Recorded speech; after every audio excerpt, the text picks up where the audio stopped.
I could have your attention, we'll go ahead and call our March workshop meeting to order. It's good to see everyone in the audience this afternoon and good to have everyone around the table.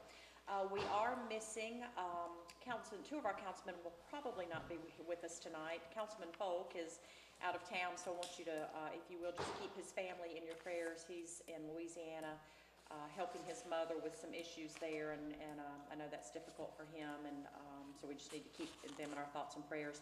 And also, Councilman Terrell is out. His wife has not been feeling well, so Diane's had some health issues here recently, so let's keep them in our thoughts and prayers too. But Johnny may come in late, but I kind of feel like he will probably not be here tonight. But we do have Councilman Polk and Councilman Ehlers here. And Sales, I'm sorry. I don't know what in my mind. Thank you. Have we met Julie Smith? Yes. Frank Sales. Councilman Sales and Councilman Ehlers and myself do constitute a quorum, so we can carry on with our meeting.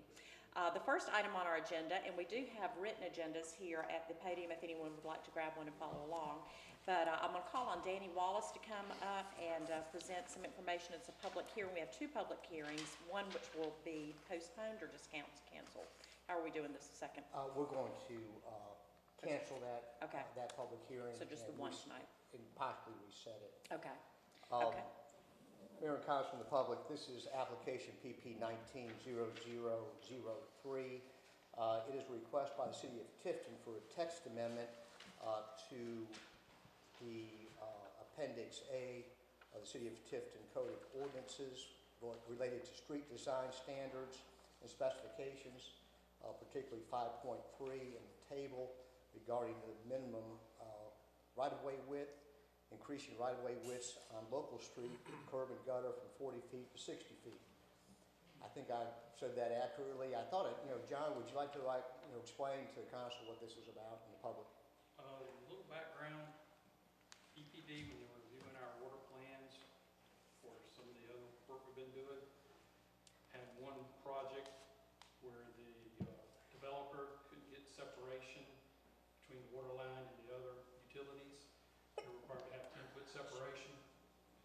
And based on that review, they asked us to change our ordinance to provide more space in there. And so we were asking to change from 40 feet to 60 feet, which would be in line with the two other places in our ordinance where it recommends minimum right-of-way width. So John, basically, will this allow more space to have that separation between water and sewer? Yes. John, just clarify, I know you talked to EPD today about, does this mean about our current roads or is this future? This would only affect future roads. Okay. Very good. Mr. Wallace, you have anything that you'd like to add to illuminate us on this proposed text amendment? This text amendment did go to planning and zoning for their review, and they approved it unanimously, of course, since it is EPD that is reaching out requesting this change. Okay. Yeah, I want to reiterate that that's the EPD did look at our LDC about this, and I wanted to thank John and Danny finding little inconsistencies in our code, because consistently it's 60 within our codes, and this particular 40-foot has been in there for quite some time. So the guys are looking through that, fixing these little items that just kind of caught us off guard. But more specifically, EPD has instructed us that any future growth, just because for utilities, there has to be 60 foot. So thanks to them, and then thanks for EPD for bringing that to our attention. And that would go into effect as soon as that's approved, is that Yes, correct? ma'am. Okay. All right, at this time, I'll take public comment. Is there anyone here that would like to speak in favor of the proposed text amendment? Is there anyone here that would like to speak in opposition to the text amendment? Mayor and Council, I see no public comments, so I ask that public hearing be closed. Okay, thank you, Rob. All right, do we need to read anything into the record concerning the other hearing, or just move Mayor, forward? I think I will just briefly. Okay. There has been some question related to the qualifications of this particular applicant, and some information came available to us late this afternoon that we wanted to investigate to determine whether or not She meets the qualifications, and we need to look into that a little bit further, so we're not prepared to move forward with that at this time. Okay, all right, thank you. Okay, the next item on our agenda is a presentation, and I'm going to call on Emily Beeman to come forward and introduce some special folks that are here with us tonight at our meeting. Thank you, Mayor. I'm here on behalf of the Tifton Wellness Committee. The Wellness Committee is established here with the City of Tifton. We have 6 employees that serve on this committee to bring awareness to a healthier living with other employees. We received a $5,000 wellness grant from GMA this year that helps us with events, awards, and promotions, different ways to blast out health and wellness among the City of Tifton employees. With that, the City of Tifton has committed to 1 lunch and learn a month, 2 physical activities, and an educational email blast to all employees. The lunch and learns, we've done health heart topics, we've done diabetes learning, we've also done a nutrition fact, all with partnering with Tift Regional Health System to help sponsor that. Physical activities have been walking, different forms of exercising, and workouts with Reg the trainer. Reggie, I'll ask that you come on up so I can introduce you. Reggie has helped us tremendously with different workouts.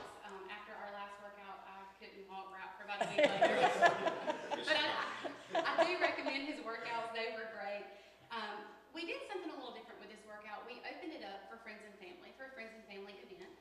Reggie had the great idea that city employees would be free, but we would charge friends and family a small fee. With that, we raised $120, and Reggie came to me and said, I would like to do a non-for-profit donation to somewhere of your choice. So I chose Ruth's Cottage, and on behalf of Reggie, which allowed us to do it, the City of Tifton, we would like to donate a check for $120 to Ruth's Cottage, and Miss Neely from Ruth's Cottage is here today to accept that. This is wonderful. What a great thing.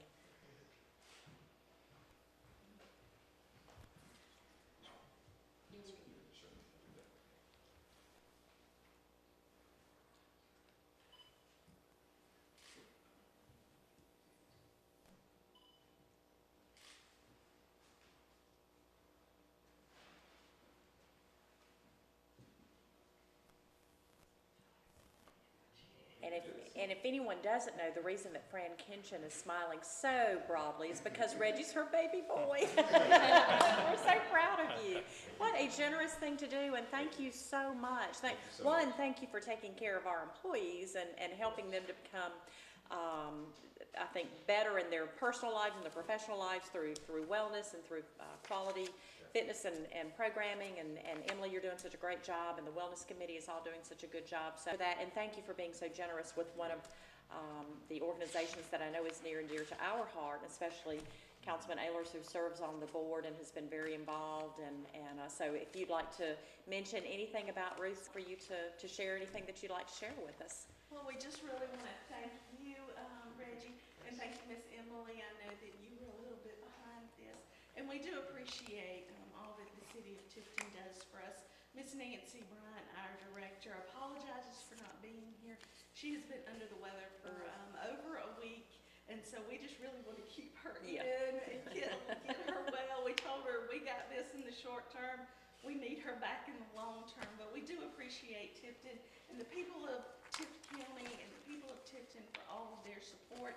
And please know that we do go, and when we touch the lives of all these women and children, we do try to promote Tifton as being one of the places that helps us keep our doors open so we're better able to serve. Well, thank you. Thank you for what you do. It's a much needed service, and we appreciate that. So. Reggie, before you go, if I can, if it's appropriate, because you didn't have to do this, it's really great to have you part of the workout. Fran, thank you for sharing him with us, and everyone's talking about the workout with Reggie. But tell the public and tell Mayor and Council about your workouts and what you do. Sure.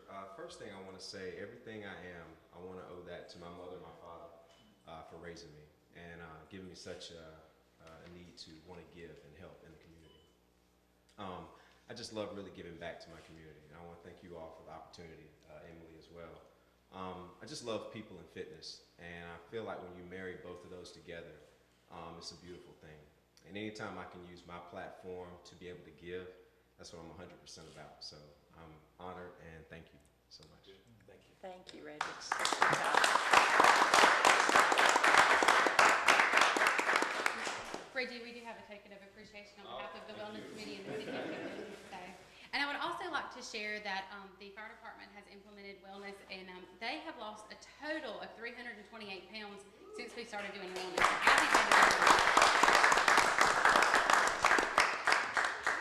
Thank you, Reggie. Thank you. Thank you so much. Thanks. Appreciate it. Thank you. Love you, Rob.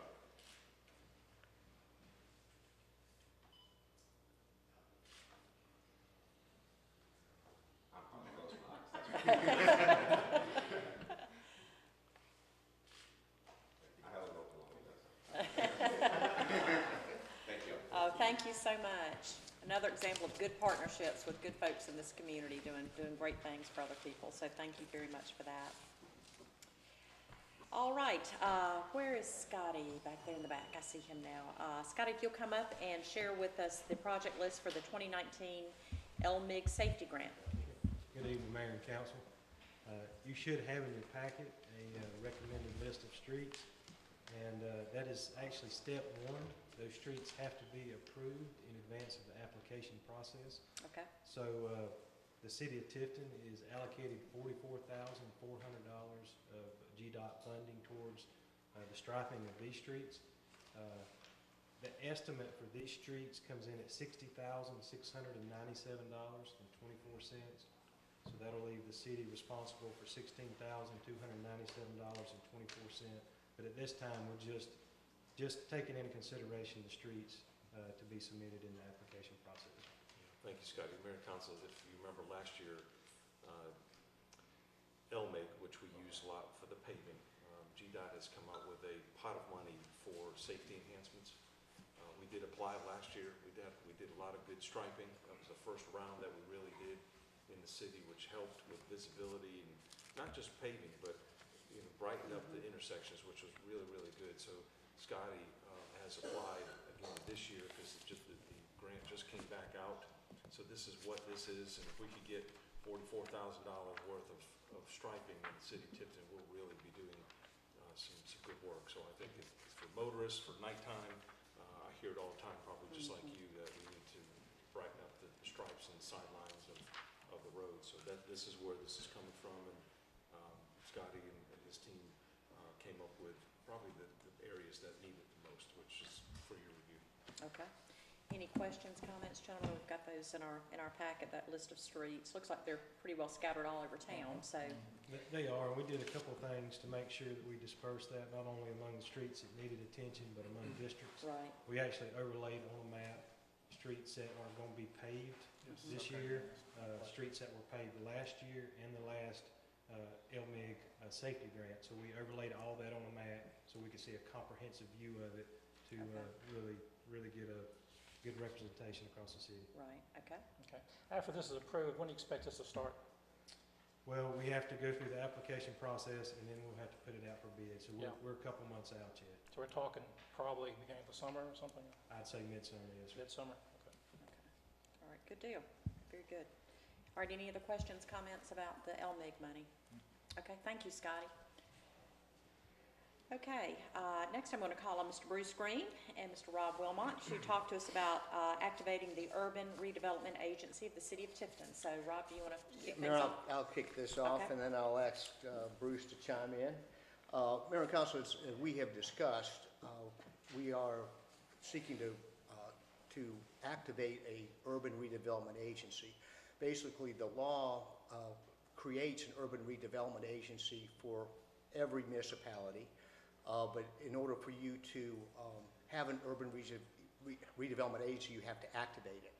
So basically, this ordinance is activating your urban redevelopment agency. And basically what it will do is it will confer and delegate the powers that the city has for urban redevelopment. Basically what you will do, you'll by resolution activate the agency, and then what you'll want to do is appoint members to that agency. And according to the law, this draft of the ordinance provides for 5 members. However, I think after Bruce and I looked at it a little bit closer, I think the law will require 7 members. And once, of course, the mayor will appoint a chairman and a vice chairman, with the approval of council. And then you basically activated your urban redevelopment agency, and you have appointed your people. Basically, you have the appointment, then you have, you start developing your plan. Now, back in 2000, there was an urban redevelopment plan developed, although the city council never actually activated the agency at that time. So you have the plan there. Of course, it's probably needs to be dusted off, looked at, and then determine whether or not you want to make any changes or designate any particular areas of blight that you want to target. The law also allows the urban redevelopment agency to employ directors, executive directors to actually carry on the day-to-day business, such as a president would of a corporation. So this ordinance is basically activating the agency to put together your members, to delegate them the powers to do what the city wants to do to help out on these blighted areas. And Bruce, that's my spiel. Do you have anything else you want to add? Thank you, Rob. Mayor and Council, just a couple of brief comments.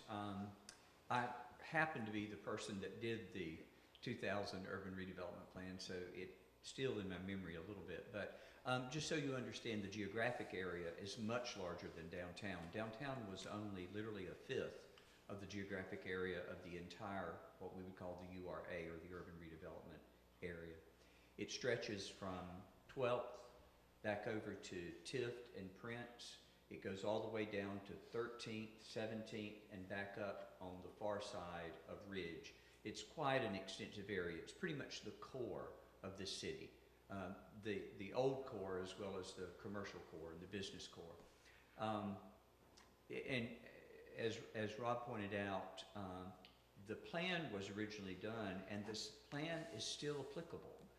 It's just that if we move time forward to this past year when we all worked on the South Tifton redevelopment plan and strategy, that was a particular focus at one of the 4 quadrants that existed around the downtown area, and the Heights all the way down to Matt Wilson.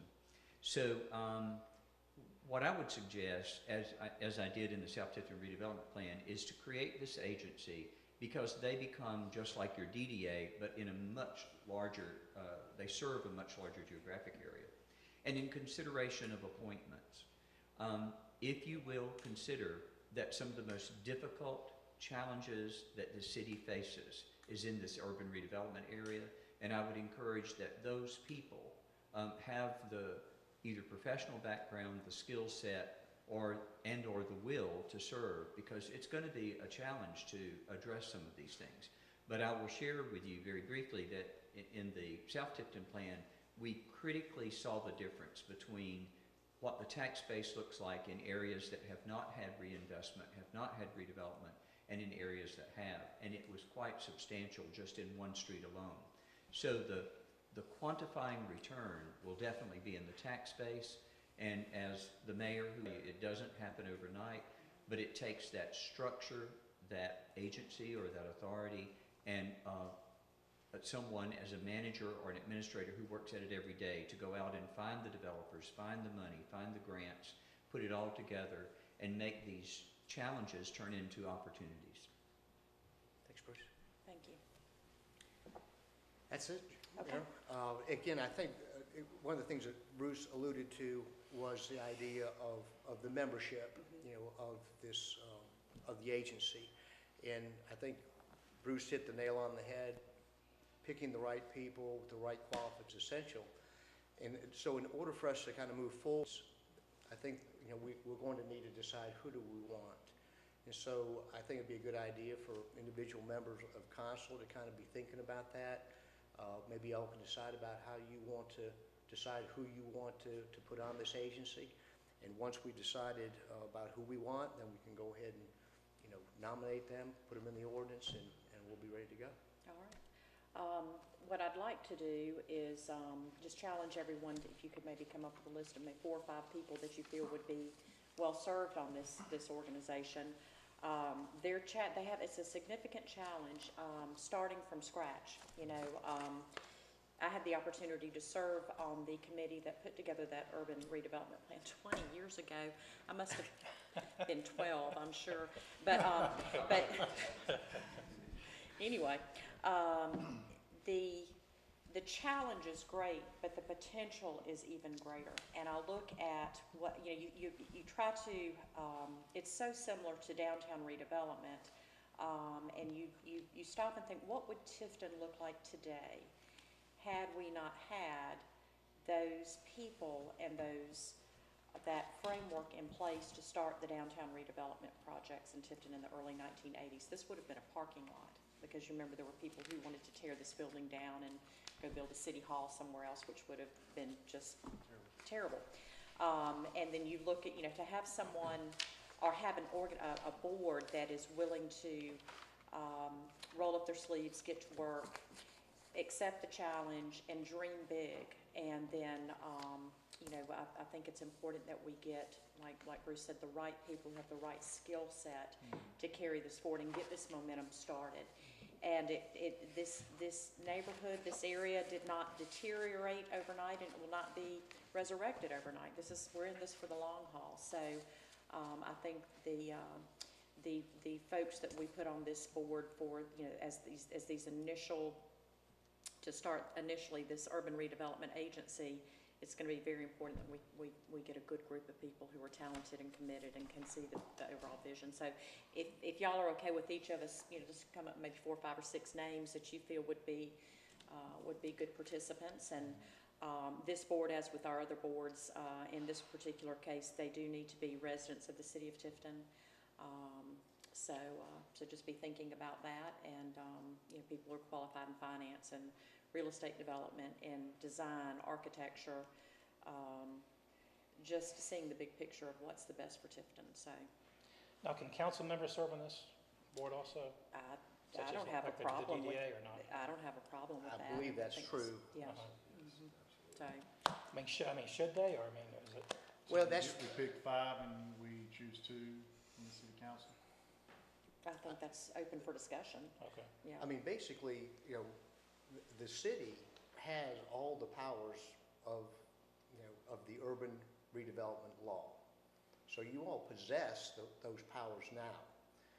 This ordinance basically is saying, the city council is going to delegate those powers and confer those powers onto this urban redevelopment agency. So, I guess to answer your question, Frank, I would think that you're kind of giving somebody else that job, and so I don't know if you want to retain that job. But certainly, my understanding is that yes, members of council could be on it. It could be that you could have a few on there, and that may not be a bad idea in order to keep focus and direction. Maybe at least, initially, maybe that person serves maybe one of the 1-year roles or something like that. I don't know. I mean, it's all open for discussion, and whatever the committee or the council thinks is best as far as how we create this committee. So I mean, I believe with our media partners and us coming up with names, we're going to see a tremendous amount of interest in sure, serving on the board. absolutely. I hope so. I would also think that we would need to do, I think when someone wants to be on our board, we have the application that they fill out, it's a small resume. I think that Right. this process needs to go through that way that they can, tell us why that they're Well, and what someone that should be on that board. Yeah, what I think would be beneficial, of course, having Bruce involved, Bruce is sort of filling many roles right now for the city of Tifton, which I'm very thankful to you for doing that, Bruce. But maybe give us some direction and some guidance on those qualifications, and maybe a little kind of a checklist or something. So we can certainly work closely with Bruce to make sure that as we put this committee together, that it's a group of people who, like I said, one, will work well together, see the big picture, the vision for Tifton and how we can improve this area, and that are going to be committed to doing it. Now, does this urban redevelopment area encompass downtown also? Yes. Okay, how's that going to work with the DDA? Beautifully.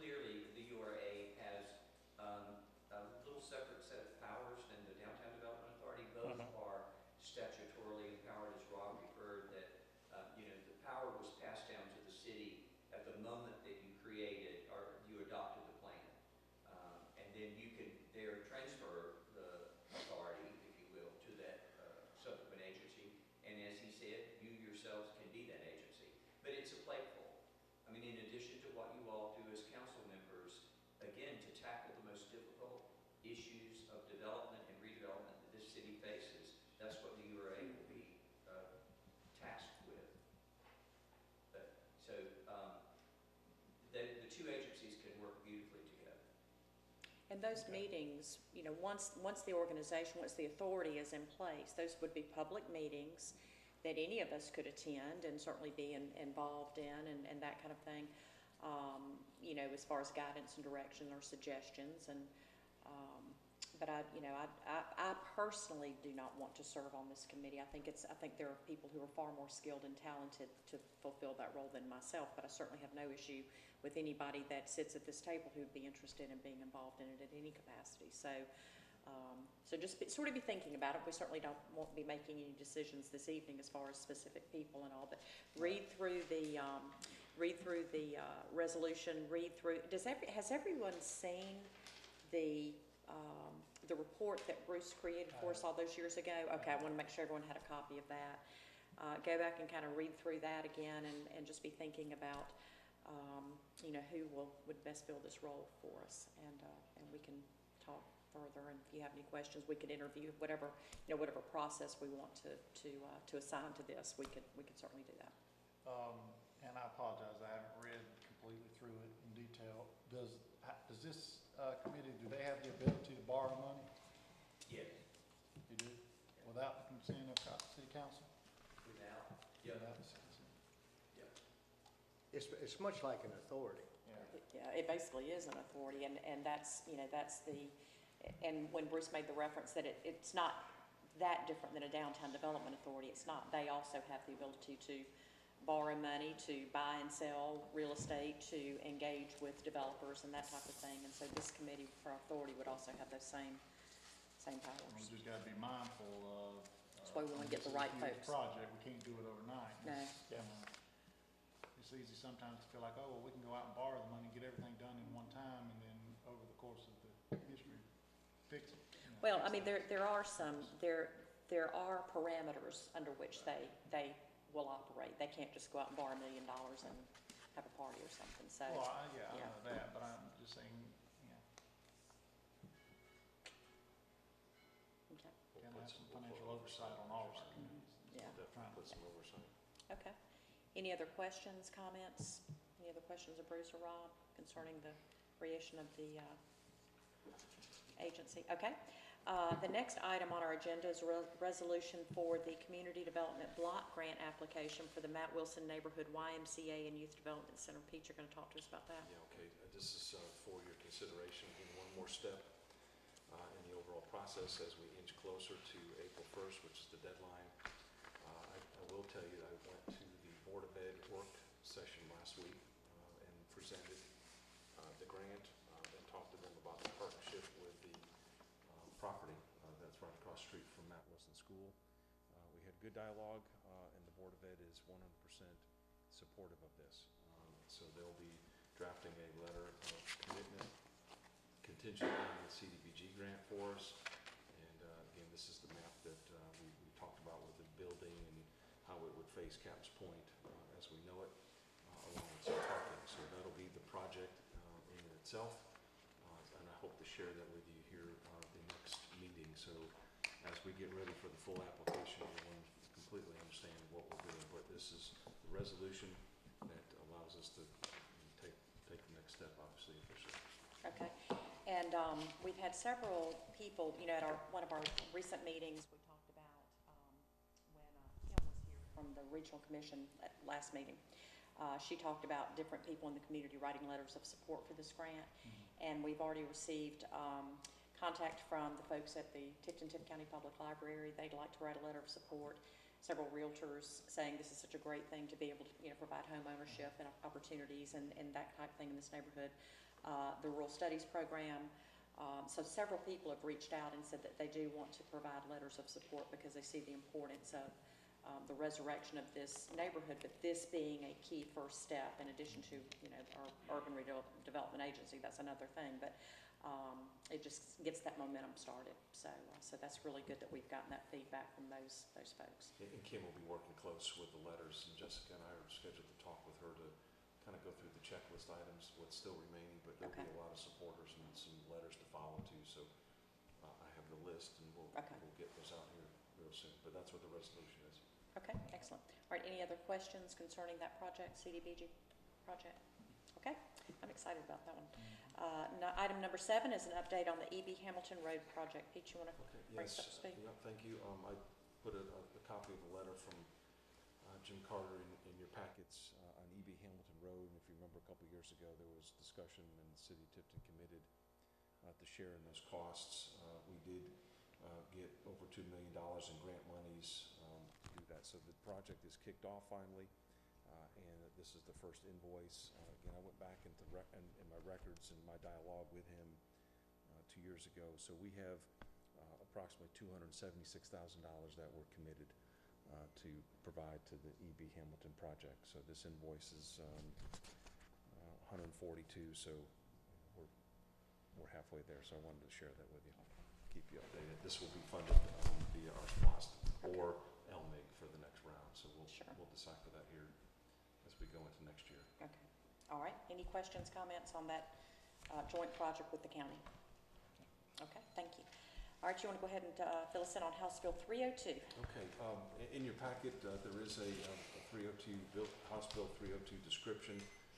This is a bill that talks about relating to buildings and housing and local governments. This would prohibit local governments from adopting or enforcing ordinances or regulations relating to or regulating building design for 1 or 2 family dwellings. So it is a dangerous bill. GMA is on top of it. Again, we don't really know, why this legislator is hooked on this, except for the Building Association and Georgia Realtors feel that home ownership should be a little more lackadaisical in terms of purchasing, but forgetting local control and design standards. So we're working hard on this. There's also a Senate Bill 172, which is also a preemption of local building design standard. This is in the Senate. This was put to committee, but was not voted on. So before you, for your action, is a sample resolution. There are many cities doing this resolution that talk about opposing this because it just really isn't good for cities and or counties when you take away local control, especially when you talk about neighborhoods, design standards, and what your neighborhoods should look like. If there are no rules, you can imagine what it would turn into. So I encourage us to go ahead and do the resolution and get it up to our legislators and through GMA to show our support for this. And I'll answer any questions. Let me add a few things to that and why this bill is so particularly important. For those of you, and Bruce, you'll recall this, when we had our initial meetings with the residents and the property owners of the area that we're talking about for this urban redevelopment agency, one of the number one discussion items that came out of those meetings was, we want you to create some type of design standard for our neighborhood. We want our neighborhood to have a particular look. We want to be proud of our neighborhood. We want it to look a certain way, and we want you as our council to create that for us. This bill would strip us of the ability to represent that one particular neighborhood that we have focused so much effort and energy on. And I'm a realtor, as you know, and the Georgia Association of Realtors is pushing this hard, and they've put out some information that I think is sensationalizing the issue, and I don't agree with that, and I voiced my opinion about that. The Georgia Municipal Association has taken this head on, and all of the members of the board of directors, of which I'm a part of, will be sending letters of opposing this to all of our local newspapers. So that's happening now as we speak. So there's a lot of misinformation about this bill that's flying around. However, if Georgia has always been a home rule state, and each and every community, in my opinion, should have the right to hear the desires of their constituency and to respond to that. There is a presentation that says this bill will remove government from that, but if Atlanta is mandating how our communities look and removing our ability to represent our constituents, to me, that's more government. The best government and the easiest government to have access to is the local level. We hear the needs and respond to the needs of our constituents. And even within our community, our small Tifton, our little tiny town of Tifton, which is so awesome and so great, the needs of your constituents may be different than the needs of your constituents or Councilman Folks or Councilman Terrell's with regard to how they want their neighborhoods and then the overall community to look. So I encourage us to stand united in this and oppose House Bill 302 by this resolution. You all have been receiving the emails and everything from Georgia Municipal Association. I've talked to our legislators. I've talked to several of the legislators about my desire for them not to support this. What is it, what's been there? They were presented information. The ones that have supported it said that they were told that it would jeopardize home ownership. And it does not jeopardize home ownership, in my opinion. It does not remove the ability of anybody to purchase, sell, rent, lease, invest in property, whether it's commercial or residential. But the push is that home ownership is in jeopardy. That's actually false. So, and that's where there's some, in my opinion, and that's my term, is it's sort of been sensationalized. But you have lobbyists who are jockeying for votes. And it's come out of committee, and it's great, it's being debated, but then there was a Senate bill that was also presented that's basically the same information. So the overwhelming response from members of the Georgia Municipal Association has been, we don't want this. And the interesting thing is the ACCG is also not supportive of this. So it would strip the city and the county. It's not just the city, it's the city and the county from having any ability to respond to their constituents with regard to how they want their communities to look. So let me ask you this, how would this affect our historical district? It does not, No. An interesting thing is that there are certain areas that it does not affect. It does not affect a historic district. It does not affect a neighborhood with an HOA or homeowners association with covenants. That's easy. When you have one developer that comes in and buys 6 or 8 blocks and says, I'm going to create the neighborhood of Tifton Villas is going to go in here, and I'm going to set up my design guidelines, and it's an HO, it's a covenant that is applied. That's fairly simple to do because there's one developer within that made up 6 blocks of that neighborhood. But when you have an area like South Tifton, where we're going to be talking with multiple developers, it may be developer A buys tract 1, developer B buys tract 2, 3, and 4, developer C buys, it's not one developer creating a covenant for that whole neighborhood. So that's where it gets into a little, the other interesting thing is it doesn't impact mobile home parks, which we've been doing battle with. So, Which makes no sense. when you start to Yeah. look at some of that, it really makes no sense. It's like, okay, so if we wanted to designate an area as a historic district, because that's, I guess, and Bruce, you may can help with this, I guess because historic districts come with somewhat federally mandated regulations, do they not? But isn't it up to the local community to decide their local? There's a pre-existing state code, the 1980 enabling legislation allowed local governments, both municipal and county governments, to create historic districts. So, and I haven't read the latest version of this, but that's a 30-year-old law Right. that's been around empowering the creation of historic districts. But you are spot on in your observations about South Tifton, because if we were, as a municipality, to look at kind of a collective set of design guidelines Right. for South Tifton, yet without declaring it a historic district, this law would impact that. That's And right. if it were passed, it would prohibit us from doing that. From moving forward with that. So, and that is a direct response to the people who own property in that neighborhood who requested this of us in some of our very initial meetings, saying we want our neighborhood to look a certain way. And it's not that this neighborhood is going to be $500,000 homes. That's not what I'm saying. But they want quality, affordable housing.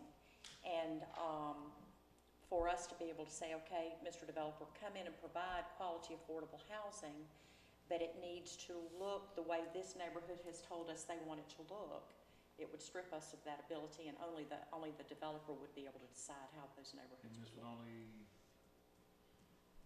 for instance, like we have different zoning, so if you have an RA and an R10, there's You different. still have to abide by that. You still have to abide by that. So this is the only thing they're talking about is design guidelines. So if this doesn't have a HOA, for instance, Cypress Ridge has a standard on what the house must look like through their covenants or whatnot. Now, we have a homeowners association, Northeast Tifton Homeowners Association, in the north side of town. You don't have those covenants. They have to be existing before this place, before this? So this is a case of, in your neighborhood, and there's there's an additional, that acreage that's just been, purchased, and that if, if that developer came in and wanted to do something, I don't know, I can't even think of anything off the top. Let's say he wanted to build, geodesic houses, and they're all gonna be round or something, and that's not what your constituents wanted. Then this would remove the ability to go back to the developer and say, hey, listen, have you considered maybe something that blends in a little bit better with the existing neighboring houses? So, it removes the ability to have that discussion. So the zoning so the square footage requirements that we put on each of the Square footage would zones, stay the same. we're still would be fine. That would not Just be in, for impacted. instance, like any neighborhoods that are going up, instead of using concrete siding and, a wall of brick or stone, you'll have vinyl siding or Whatever the builder wants builder wants. versus what the neighborhood wants. Well, this is really an issue of home rule, the way I see Yeah. it. I mean, we don't need Atlanta telling us how to do this. No. I mean, every community is capable of making our own Right. decisions on these things. And you look at the diversity across the state. If you go up into North Georgia, up into the mountains, I mean, you obviously know you're in the mountain because of the elevation change, but each community has a unique look and a unique feel. You go to coastal Georgia, you go to, the farmland in the center. Every community should have the ability to hear the needs and concerns and desires of their citizens and respond accordingly, instead of just a blank slate that it's up to the builder, who may or may not be a resident of that community, who may or may not care what that property looks like, who may or may not, want to do the right thing. So This is unnecessary legislation. to me, I agree. Do you have anything about who's sponsoring this bill? Oh, yeah. It's the Home Builders I'll send it out to you. Association. I'll send that out to you. I sure will. I'll send it out, and we had a briefing this morning. Thursday is crossover, so we'll be watching that closely. A couple other House bills that we're watching very, very closely have to do with various areas, but again, the legislators not sure what the intent is, but House Bill 465 is creation of a water customer bill of rights. And this bill will place significant mandates on the everyday business operations of water providers. So we're trying to, GMA is working that with ACCG.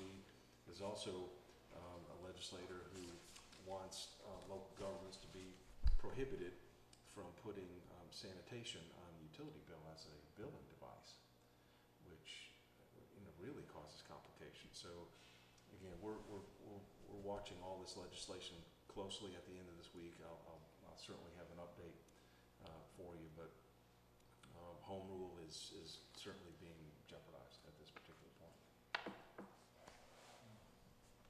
But I do advise you to do your own research, read through the bill, read, all the various sides, talk to our legislators. I mean, that's what they're there for.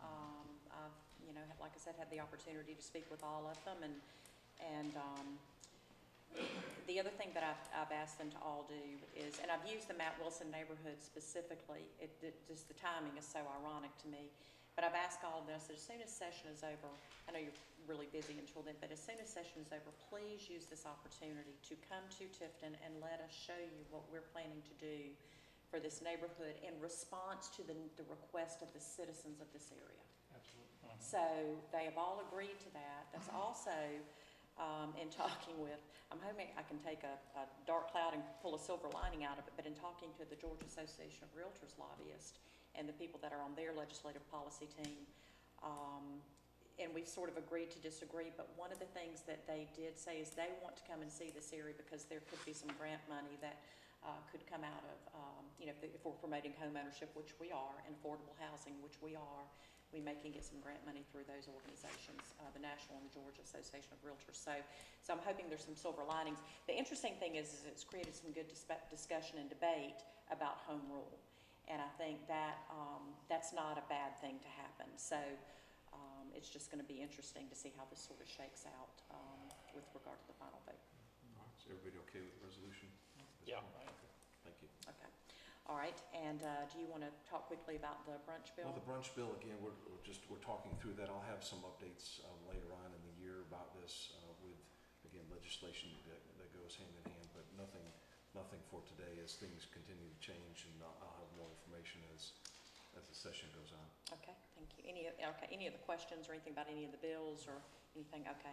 And you should all be receiving the GMA updates. If you're not, you getting, okay, because you can sign up to receive all of that information. And the Georgia Municipal Association truly does work for cities, and so I'm very appreciative of the work that they've done on these items. Our next item on our agenda is our board report. You can see our applications and the information there. I don't think there's anything new to go over on the board report unless you have anything you need to talk about. I would, if it is relevant, Yeah. not about appointments, if I could just Sure. share this with you, because we really need to kind of talk through just a recent occurrence, and really for informational purposes only. And Rob, you'll had to help me this week, and we had a situation, and I'll give you just a second to read over that, but the Board of Zoning of Appeals, we had to communicate them, obviously, with this letter. Rob and Danny and I had many discussions about it, but in short, they did not have a quorum for a number of meetings, and then when they did, thought they had a quorum, they had two present, one on the phone, made a decision about a variance, which they were not able to make a decision. It was completely outside the parameters, and realistically put the city kind of in a tough situation. So we have communicated via this letter to them, and I wanted to again talk to you and get your thoughts on appointments to the boards. I know we did talk about it in some in our planning retreat some, but I think it really is time, if you allow us, Rob and I, draft something similar to this to send to all the board members. I know it's voluntary, but this stuff is so serious when it comes to making decisions, acting obviously in accordance with what they're supposed to be doing, and then the end result with the city of Tifton in mind. And I think it's time for us to go over the duties, send this to them, have them sign off on it, and then obviously follow up and make sure they're mandated training, they're going forward with it, and that they're doing what they need to have done as a board member. But more specifically, as you appoint individuals, I committed, one of the goals is to get you some more application material. Bruce and I are working on that now, and I should have that here soon. Talking about qualifications, talking about those that are prepared to serve on our boards, but most specifically follow out the duties, because they act in so much as you. We just heard about the importance of a board, urban redevelopment agency. It's no different than Board of Zoning Appeals, historic preservation, or planning and zoning, just the same. So we really have a task ahead of us to work with our board members, but more specifically those that you appoint to this. And I think it's time to outline the duties. Yeah, I think it's time to have an internal workshop for each one of our boards and commissions and everything to go over all their duties and what's expected of them, and what they're allowed to do, their responsibilities, and what they can and cannot do. I think that's the problem, is that I'm not sure that if the member of the board really have, read their duties or their responsibilities and what their limitations are. Because basically the Code of Ordinances is designed to, have a set of codes, and this is what you comply with. And you don't grant variances, from those restrictions. The sign ordinance would be a good example. There is no grant of a variance for the height of a sign. However, when you look at particularly the Zoning Board of Appeals, their authority really for granting variances really relate to setbacks for the most part, and extraordinary circumstances that put a hardship on someone that requires a variance.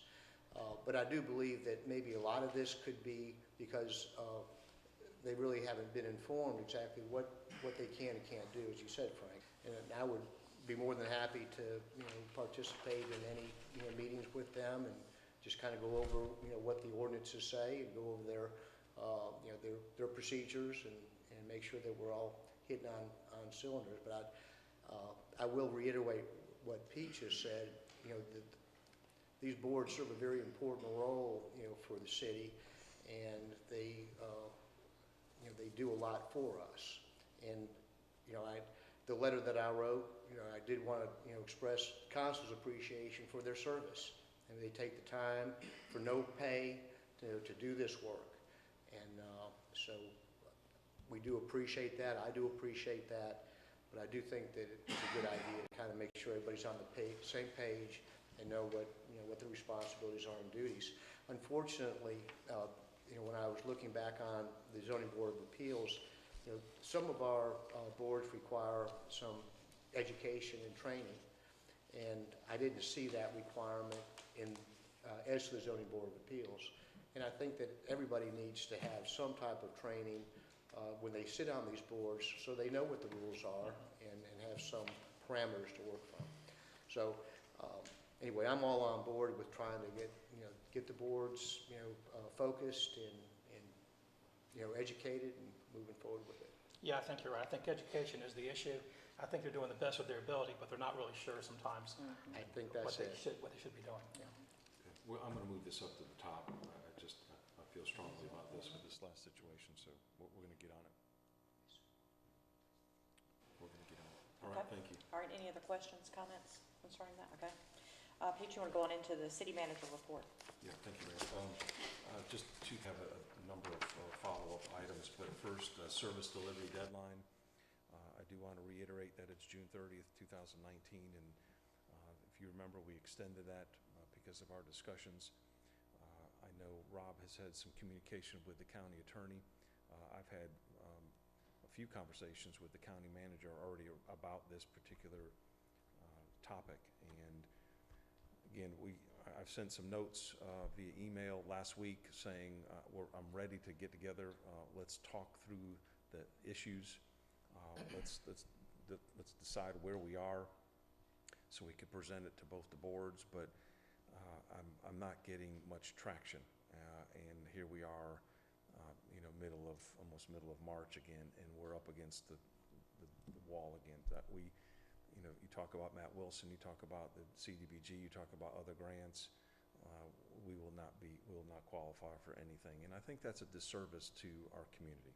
Well, I've shared with Pete, I don't think I've told Frank and Wes this, that I was at the Regional Commission meeting last week, and there are two counties that were in red on the report on service delivery, and that was Lowndes and Tift. And they reminded me publicly that if this service delivery deadline of June 30th is not met, we will lose our certified local government status. And in losing our certified local government status, it strips us of our ability to receive grant money. And you look at all the grant money that Tift County, it will also strip Tift County of the ability to receive grant money. So you look at all of the money and the great things we've all been able to do for some very important projects. We just talked about DOT money coming in and this YMCA Youth Development Center. We cannot, and once you lose that certified local government status, it is a booger bear to get back, and we do not want to back our community into this. And I hope that our friends at the county are hearing this, or will hear this, and will receive that. You had talked about reaching out to the county attorney, and please do. And here we go again. If we lose our certified local government, do we stop receiving SPLOST and LOST? No, that's a separate, that's voted on by the citizens. That's right, so those monies would continue. Those monies would continue, but no more community development block grants. That's $750,000 a year for the city and the county individually. And that's just one. That's just one. About LMIG money. That's DOT. That's DOT. But I will. We all know, the water and sewer, that's going to go to the judge. DCA grants, is that what affects? Okay, GFA money. GFA money? So we all know the situation, the judge will determine that, and I think if we get everything else done, the contracts, all the other services that we talked about months ago, and we do everything that we need to do, and we only have one outstanding, I think our claim to DCA, they'll understand where we are, and that has been done time and time again to say, okay, we understand, but at least we become, we earn our certification of a local government. Should we call for a joint meeting again of the county commission? Well, I don't know that that would do any good, but what I would like to do, I mean, it's whatever y'all would like to do, I personally. I'm curious, what is, I guess what I'm more worried about on the finance side of things with this deal, would that affect our bond rating? We're losing that status? Wayne, do you know if that would affect that?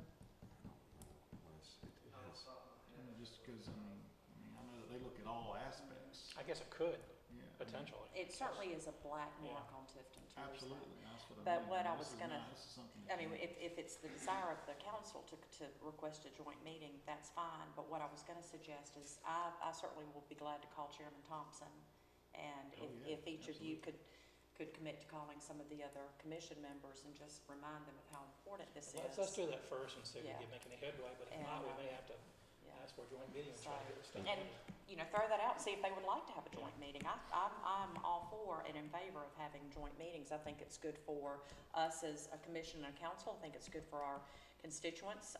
Every single city resident is represented by a county commissioner, and as well as a city council representative. So anytime that we can get to the table together, I think we're serving our citizens. And as we make these phone calls, let's ask that if they would like to do that. Good, if you also allow Rob to contact Tony Rowell. Please. I will do that. Matter of fact, we had a conversation last week, and I brought up, the need to go ahead and get the conversations moving, because I did not wind up to be in the same situation we were last year. Right. Mr. Rowell was in total agreement, and so I'll give him another call tomorrow and see if we can go ahead and get some initiatives going to get these meetings, Okay, scheduled. that would be great. And then if we can each just agree to contact, and I'll just let everybody kind of get with each other on who they want to contact. But I'll certainly call Chairman Thompson and have a conversation with him tomorrow, and hopefully we can get this off go. All right. Okay, thank you. We just got a letter in the mail about that City of Tifton, congratulating City of Tifton on earning recognition as 2018 Tree City USA. So, yay to the tree board. Yes. Right, thank you for that, Steve Rigdon and George Validas. and- George, yeah, so this is great, and I think we do have a press release, so we'll certainly get that out, but I wanted to share that Probably with you. recognize them. That would be good. Yeah. Let's bring them in at the council meeting if they're available and pat them on the back. I think that'd be Okay. good. All right, just a couple follow-ups. If I could have Scotty and Adam or both of you just come up. I wanted them to give you a quick update on some projects that I think are notable at least. So just, you want to Sure. give a couple? Sure. I know y'all are aware that with the unpredictable weather we're having here lately, and certainly had some storms last night, that we are in the process of putting out an RFP to put a couple of generators at some of our well sites. That advertisement actually went out to the newspapers today for the bid process.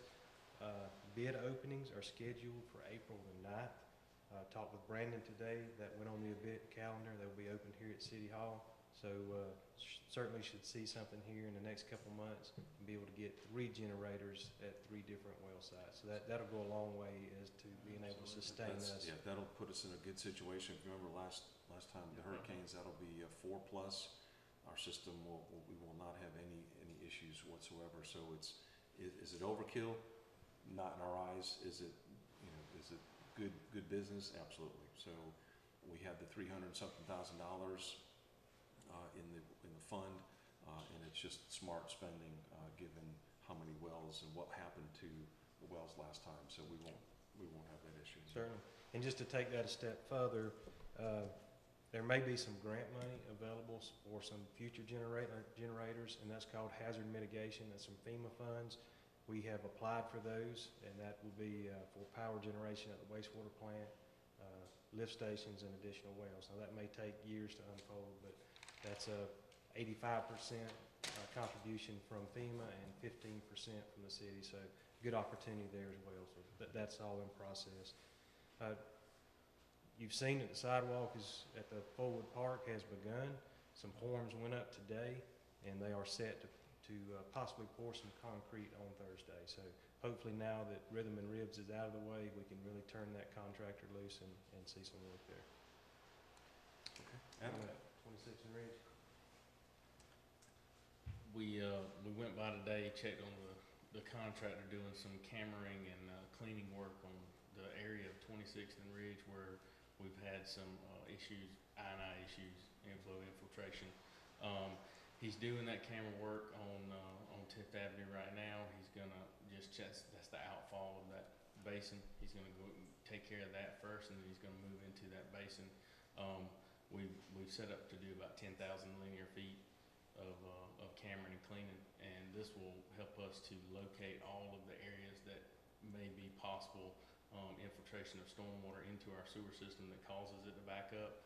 And once we get all that and do some diagnosing of the system and seeing what kind of methods we might need to look at for repairs, we'll move into that scenario later. But they're in that area for the next little bit, next week or so.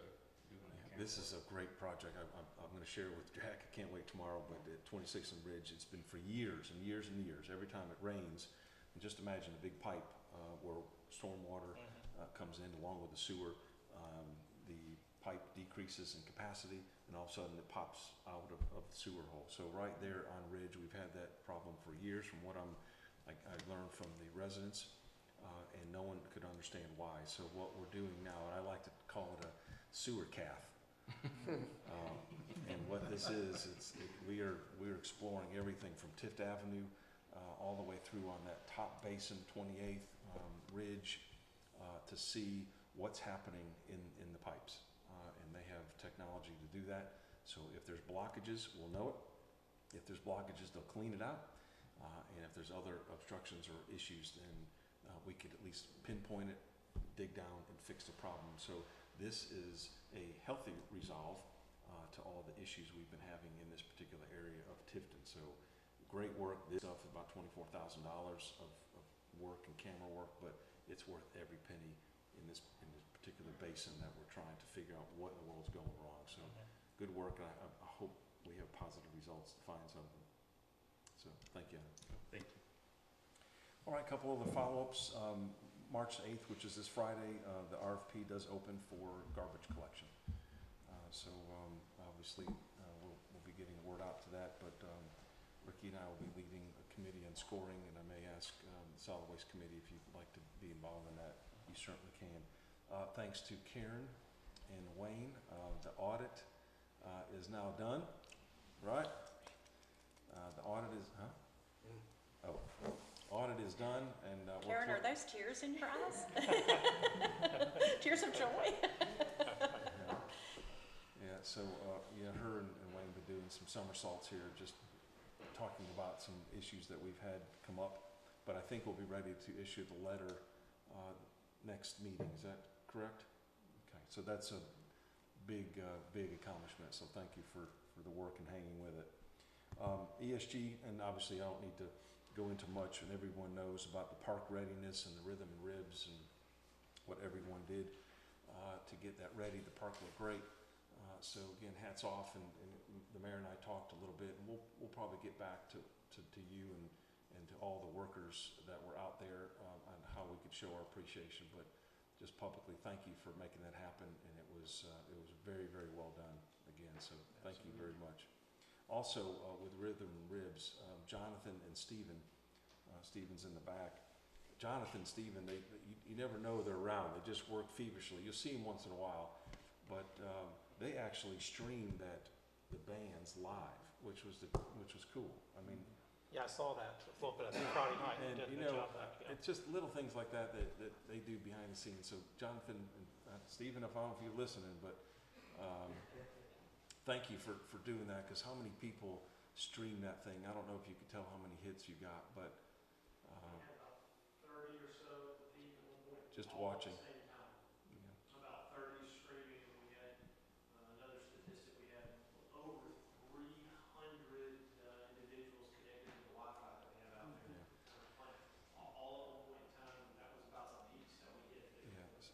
So we're doing things that Duluth and the larger cities, you go into a park, you have the Wi-Fi, you have green space, you have live video feed. So man, it just, you guys really did great. So thank you for all the work that has gone into it. And then lastly, I don't know if you're going to talk about it, but we have 111 newly elected officials. Oh, well, I'm going to stop now. That's all for me. Thank you. All right. Thank you, Pete. That's a great report. We are coming to a close now for our meeting, and we always try to end each meeting with input from the council members. So, Wes, if you would like to go, yeah. I would just ask that we all keep Pam Barrett's family and friends in your thoughts and prayers. Pam passed away here last week, and she was a wonderful employee, and she will be truly missed. I worked with her a lot, with her and Lois, and then with her and Wayne, and all of them, and so I know that she was an asset to that finance department. She will truly be missed. Definitely. Thank you for that. Absolutely. Anything else you'd like to comment on? Okay. I just want to add my thanks to everybody for the Rhythm and Ribs, what they did to make it a success. It was the biggest crowd I think we've had. It was a huge crowd out there, and everybody enjoyed themselves. We had a great weekend in Tipton, not only Friday night and Saturday at Rhythm and Ribs, but yesterday ABAC Presents had a great concert at Tift County High School PAC. Right. With the Albany Symphony Orchestra and Chris Brubeck and the jazz trio. I think they had the rodeo too, did they? They had a rodeo I know all there the too, hotel Friday rooms and were Saturday night. So full, and the we had a lot restaurants going were- on in Tipton. So It was wonderful. when people say there's nothing to do in Tipton, they're not looking hard. They're not looking, that's exactly right. She was smoking right there. You're just not looking hard enough. That's pretty good. That's right. Yeah. Brendan's got that one. There you go. Okay, anything else you'd like to add? They'll do it. Okay. I'd like to also offer my thanks to the entire ESG team and City of Tifton team. I tell you, it is the Outreach Marketing Group, which is a division of the Tifton-Tift County Tourism Association, is the host of the Rhythm and Ribs event. And that group of people are some of the most dedicated, fun-spirited. They just, it's amazing what they get accomplished, but it's a team effort. And ESG, that park looked fabulous. I wish I had $1 for everybody that came up and said, boy, Tifton's got it going on, or what a neat festival, or what a beautiful park, or what a great downtown. I mean, it was just amazing. And there was, I can't remember who I was talking to. I may have been talking to you. I don't know who I was talking to, or maybe Rob. At one point during the day, I said, you used to think you'd go to these things and you'd see everybody that you know, but I said, right now, I don't think I could name 15 people in this park, because it was all these people I'd never met or seen before. So, and just, in driving around the park throughout the day to look at all the license plates and where they were from, and these cook teams just loved coming to Tifton. We had 66 between the backyard and the professional. And what was kind of neat in the backyard, you think, well, that's going to be mostly Tifton people. Half of those teams were not Tifton people. No, I So met that a group of folks from Moultrie. so they were, and so that's exciting to know that that we're getting that draw from all of our other communities, and appreciate them coming in. I'd also like to add that on Wednesday, your city manager and I have the opportunity to work with several hundred, I think, what'd you say, 111, 115? Yeah, it's 100 plus, not several hundred, but 100 plus, of newly elected officials from all over the state of Georgia. We will be working with them at the newly elected officials training that will be taking place at the UGA Conference Center here. So again, all the hotel rooms will be full in Tifton, and we'll be meeting with folks to talk to them about how councils work with management and good practices and things like that. So it's really an honor to be asked by Georgia Municipal Association and the Carl Vinson Training Institute to come and participate and share our success stories for Tifton. So we'll be doing that Wednesday afternoon, and we promise to not embarrass you and make you proud. And I think that's all I've got. But again, thank you all for this weekend.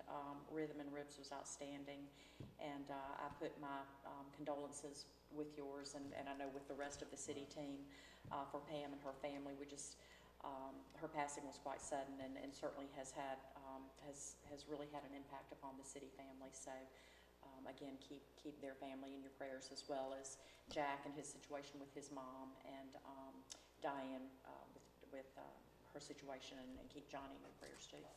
And that is all that we have. If there's anything else we need to discuss, anything else to come before council? All right, then we will be adjourned. Thank you, guys.